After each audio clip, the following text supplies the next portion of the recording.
மாலை கடல்ன்ற மாதிரி சொல்லிருக்கீங்க. ஆமா, அதோட வேகம் அதெல்லாம் கம்பேர் பண்ணி பார்க்கும்போது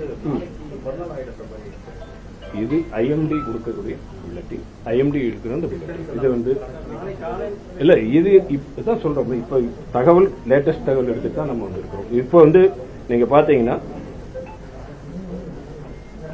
இது ஓஷன் சாட் செயற்கைக்கோள் படம், அதனுடைய இது புரிந்து பொசிஷன் பார்த்து நகர்வு வேகம் இதெல்லாம் வச்சு இப்ப கொடுக்கப்பட்ட விஷயம்.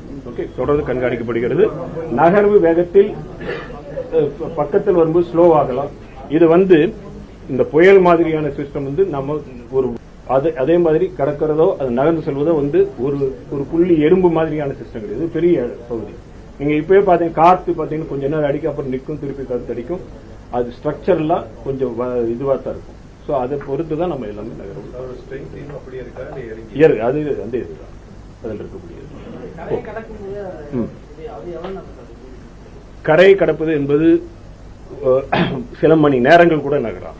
ஏன்னா வந்து ஒரு கரையை கடக்கிறதுங்கிறது ஒரு பக்கத்திலிருந்து அடுத்த பக்கம் வரைக்கும் முழுமையாக கடந்து செல்லக்கூடிய சூழ்நிலை. நம்ம வந்து சென்ட்ரல் போர்ஷன் ஒன்னு இருக்கு, அது வந்து கரையை கடக்கிறதுங்கிற மாதிரி இருக்கும்.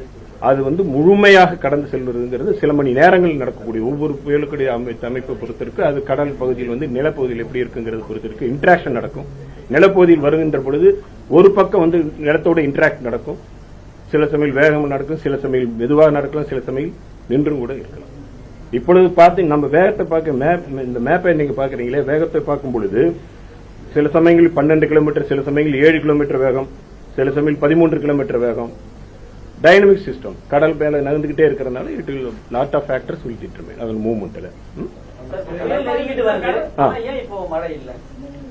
விட்டு விட்டு தான் புயல் நெருங்கி வருகிறது, அப்படியே திறந்த மாதிரி.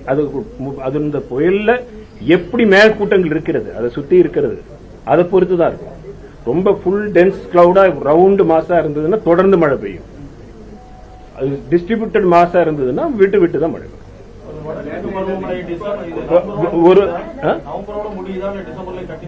எது பருவமழை இப்பொழுதுமே அக்டோபர் 1